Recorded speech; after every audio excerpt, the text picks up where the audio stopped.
कहानी शुरू होती है सन 2048 से।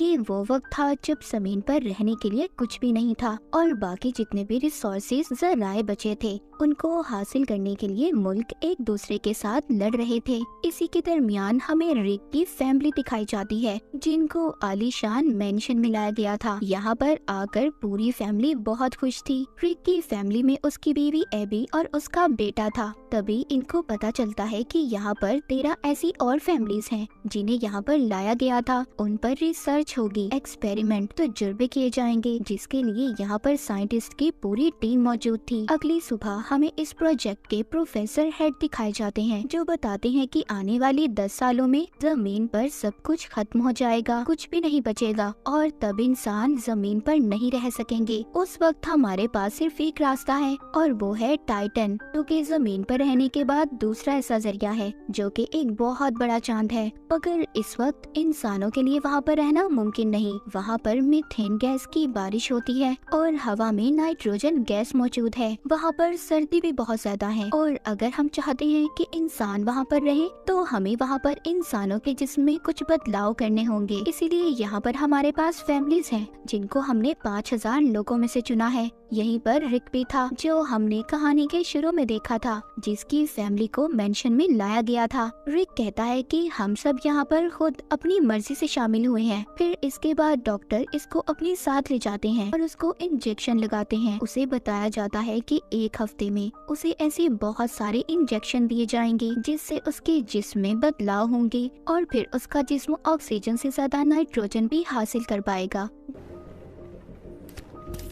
जब रिक के घर में पार्टी थी, उसकी बीवी जिसका नाम एबी था उसने बहुत ज्यादा शराब पी ली थी जिससे उसकी तबीयत खराब हो जाती है। रिक जब अपनी बीवी को लेकर जा रहा था तो रिक की बीवी एबी देखती है उसको तो बहुत तेज बुखार था। कुछ दिन के बाद जितनी भी फैमिलीज थी सबको एक एक्सपेरिमेंट के लिए पानी के पूल के पास लाया जाता है और ये देखा जाता है कि कौन पानी में कितनी देर तक बिना सांस लेकर रह सकता है। पर एक एक करके सब बाहर आ गए थे मगर रिक और एक लड़की 40 मिनट तक पानी के अंदर ही बैठे रहते हैं। 40 मिनट के बाद लड़की का दम भी घुटने लगा था। वो पानी से बाहर आ जाती है पर रिक पानी के अंदर ही था। आहिस्ता आहिस्ता उसके दिल की धड़कन भी कम हो रही थी। वो बाहर रहकर उसकी हार्ट रेट को देख रही थी। इससे पहले कुछ होता रिक खुद ही बाहर आ जाता है। सब उसके लिए तालियां बजाते हैं क्योंकि उसने सबसे ज्यादा वक्त पानी में गुजारा था। इसके कुछ दिन के बाद हमें दिखाया जाता है कि रिक को एक सर्जरी के लिए लाया गया था।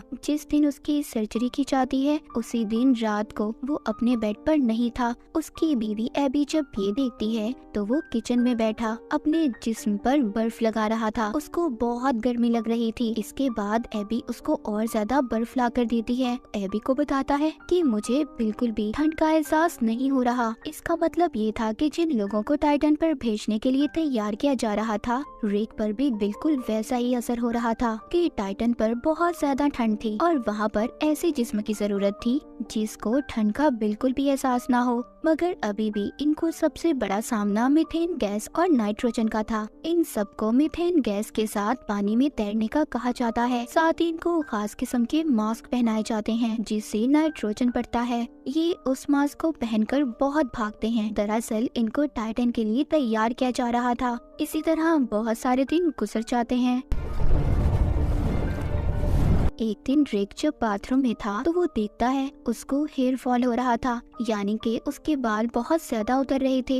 यहाँ पर एक और लड़का था, उसके साथ भी ये सब हो रहा था। अब ये सब समझ गए थे जो भी इनके साथ हो रहा है वो सब उन दवाइयों और तजुर्बों का नतीजा है जो इनको टाइटन पर भेजने के लिए किया जा रहा था। अभी यहाँ पर एक लड़के की मौत हो जाती है। उस लड़की को ऐसा मरते देख सब बहुत ज्यादा परेशान हो गए थे। सभी डर जाते हैं क्योंकि बिल्कुल वैसे ही दवाइयाँ इन्हें भी दी जा रही थी, यानी कि इन सब की जान को भी खतरा था। रात को सब जब रिक के घर पर जमा थे इन सब के बारे में बात कर रहे थे तभी उधर इसका एक दोस्त बहुत ज्यादा गुस्सा करता है, अपनी बीवी पर भी हमला कर देता है। दरअसल जब से उस पर एक्सपेरिमेंट किए जा रहे थे तभी से उसके साथ ऐसा हो रहा था। ये देखकर सबके सब परेशान हो जाते हैं। अगली सुबह डॉक्टर रिक के घर आती है, उनको बताती है जो लड़की मरी थी वो दरअसल बीमार थी। उसको दरअसल पहले ही एक बीमारी थी, इसी वजह से उसकी मौत हुई है, ना कि किसी एक्सपेरिमेंट की वजह से। लेकिन रिक जानता था कि कुछ ना कुछ तो गड़बड़ है। उसी रात उसको उल्टी होती है जिसमें खून आ रहा था।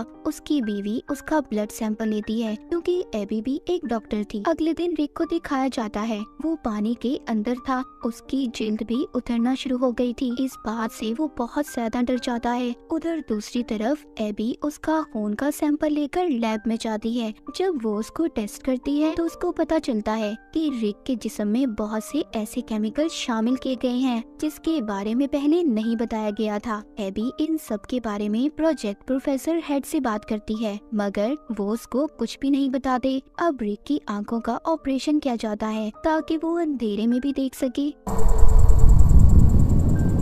रिक जब वापिस घर आता है तो उसकी आंखों से खून आने लगा था। उसको दोबारा से हॉस्पिटल ले जाया जाता है। एबी वहाँ पर दोबारा से प्रोफेसर से बात करने की कोशिश करती है, लेकिन वो उसकी किसी बात का जवाब नहीं देते और चले जाते हैं। एबी जब घर आई थी तो देखती है वो आदमी जिसको पहले भी गुस्सा आया था, अब वो और भी ज्यादा गुस्से में था। उसने अपनी बीवी को भी मार दिया था, इसीलिए मिलिट्री के लोग उसे लेने आए थे। अब एबी को ये महसूस हो रहा था कि उससे बहुत सारी बातें छुपाई गई हैं। वो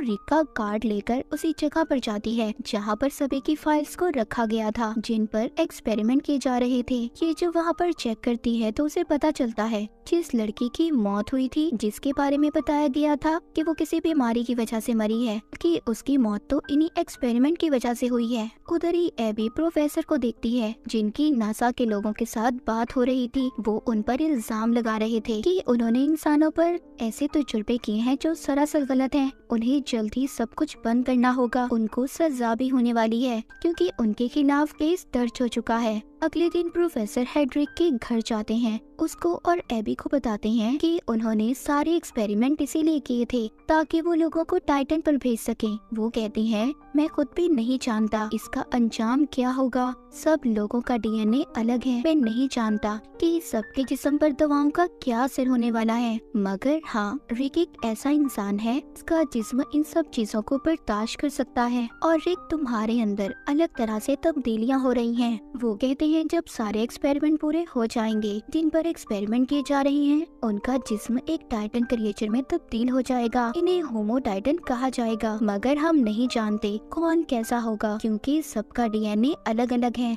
ये सारी बातें सुनकर रिक और एबी बहुत ज्यादा परेशान हो गए थे, पर अब रिक बहुत आगे आ चुका था। उसकी आंखों की एक और सर्जरी की जाती है जिससे वो अब अंधेरे में भी देख सकता था। अब वो पानी में भी बैठकर चीजों को महसूस कर सकता था। इसके बाद जितने भी लोगों पर एक्सपेरिमेंट किए गए थे वो सब मर जाते हैं, सिर्फ रिक और उसकी दोस्त बचते हैं। लैब में रिक की बीवी एबी जब उसको देखने आती है तो वो देखकर हैरान हो जाती है क्योंकि रिक अब बिल्कुल बदल चुका था। उसके सर पर एक भी बाल नहीं था और न ही उसके कान थे। रिक जब एबी और अपने बेटे को देखता है तो उन्हें पहचान लेता है, मगर अब वो उनसे बात नहीं कर सकता था क्योंकि जब उसके जिस्म में तब्दीलियां हुई थी अब वो सिर्फ लो फ्रीक्वेंसी यानी कि बहुत आहिस्ता आवाज में बोल सकता था, जो आवाज आम इंसान नहीं सुन सकता। इसके बाद रिक को घर भेज दिया जाता है। रात को रिक के घर उसकी दोस्त आती है जिसके हाथ पर खून लगा हुआ था।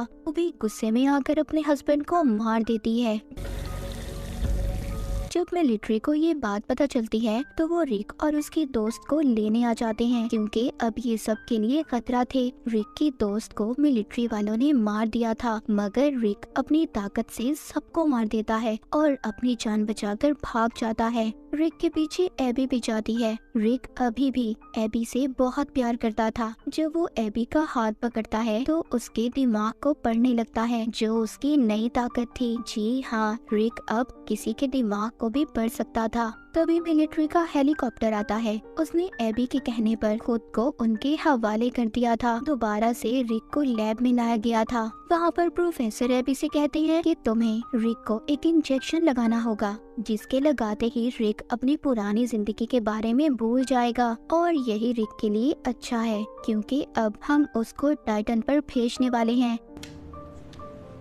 जब एबी रिक के पास जाती है तो उसको इंजेक्शन लगा देती है। हालांकि रिक उसको मना कर रहा था क्योंकि वो अपनी पुरानी यादों को नहीं भुलाना चाहता था। एबी ऐसा करते ही वहाँ से अपनी दोस्त को लेकर अपने बेटे के साथ चली जाती है। इनके जाने के बाद रिक वहाँ पर सभी सोल्जर्स पर हमला कर देता है और उन्हें मारकर वापस से अपने घर आ गया था। दरअसल एबी ने उसके जिस्म में इंजेक्शन को नहीं लगाया था ताकि उसको टाइटन पर ना भेजा जाए। वो वापस अपने घर आता है तो अपनी बीवी और बेटे से मिलकर बहुत खुश होता है। पर तभी उधर मिलिट्री के लोग आ गए थे, उनके साथ प्रोफेसर भी थे। वो कहते हैं कि रिक को हमारे साथ जाना होगा, हम इसको टाइटन पर भेजने वाले हैं क्योंकि अब ये कभी भी इंसान नहीं बन सकता और ना ही जमीन पर रह सकता है। अगर इसे जिंदा रहना है तो इसे टाइटन पर जाना होगा। एबी को भी ये बात समझ आ गई थी। वो रिक से कहती है कि शायद तुम्हारे जाने का वक्त आ चुका है, तुम्हें वापस जाना होगा। रिक को टाइटन पर भेज दिया गया था। इस हादसे के कुछ वक्त के बाद दिखाया जाता है अब उनकी लैब को रिक की बीवी एबी और उसकी दोस्त संभालने लगी थी। वो नए नए एक्सपेरिमेंट पर रिसर्च कर रही थी ताकि इंसानों को टाइटन पर भेजा जा सके। एक रात एबी का बेटा बाहर खेल रहा था। वो अपनी मॉम को बुलाकर कहता है कि देखें आसमान कितना साफ है, कितना अच्छा मौसम है। तभी हम दूर टाइटन को देखते हैं जहाँ पर रिक अकेला खड़ा था। थोड़ी देर बाद वो एक झील पर उड़ने लगता है, यानी कि वो अब इस नई दुनिया में रहने लगा था। उसको ये सब बहुत अच्छा लग रहा था और इसी के साथ ही कहानी यहीं पर खत्म हो जाती है।